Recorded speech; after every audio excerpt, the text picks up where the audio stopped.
عبادت تو 2 گھنٹے کا کام ہے، روزہ 1 مہینے کا کام ہے، حج 10 دن کا کام ہے، زکوٰۃ 2 منٹ کا کام ہے، جیب سے نکال کے دوسرے کو دے دیا۔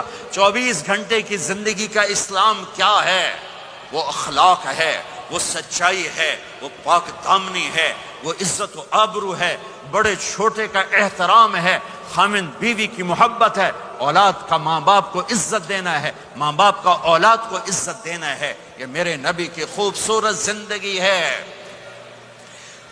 سورے جہان کے نبی اور گھر میں آتے ہیں تو حضرت عائشہ کو آٹا گوندنا نہیں آتا، میرے نبی حضرت عائشہ کو آٹا گوند کے دیتے تھے، آٹا گوند کے دیتے تھے۔ اور اماں عائشہ روٹی پکاتی تھی، جب کھانے پر بیٹھتے تھے تو آپ خود نوالے توڑ توڑ کے اماں جان کو کھلاتے تھے۔ اظہار محبت، اظہار محبت۔ ایک نوجوان کہنے لگا مولانا کوئی تعویذ دو، میری بیوی سے لڑائی رہتی ہے۔ میں نے کہا بیویاں تے تعویذ چل دے ہی کوئی نہیں۔ کہنے لگا کیا کروں؟ میں نے کہا نبی والا طریقہ اختیار کرو، محبت دو، عزت دو، احترام دو، اور جب کھانے پر بیٹھو 2-3 لقمے اپنے ہاتھ سے کھلا دو۔ کہنے لگا اس سے کیا ہوگا؟ میں نے کہا تو دیکھ لینا کیا ہوگا۔ 10-12 دن بعد اس کا فون آیا تو میں نے پوچھا میری بات پہ عمل کیا؟ کہنے لگا نہیں۔ میں نے کہا کیوں؟ کہنے لگا شرم آتی۔ میں نے کہا کمزور کے ساتھ لڑتے ہوئے شرم نہیں آتی؟ کمزور سے بھی کوئی لڑتا ہے، عورت تو بیچاری کمزور ہے، اس سے بھی کوئی لڑتا ہے۔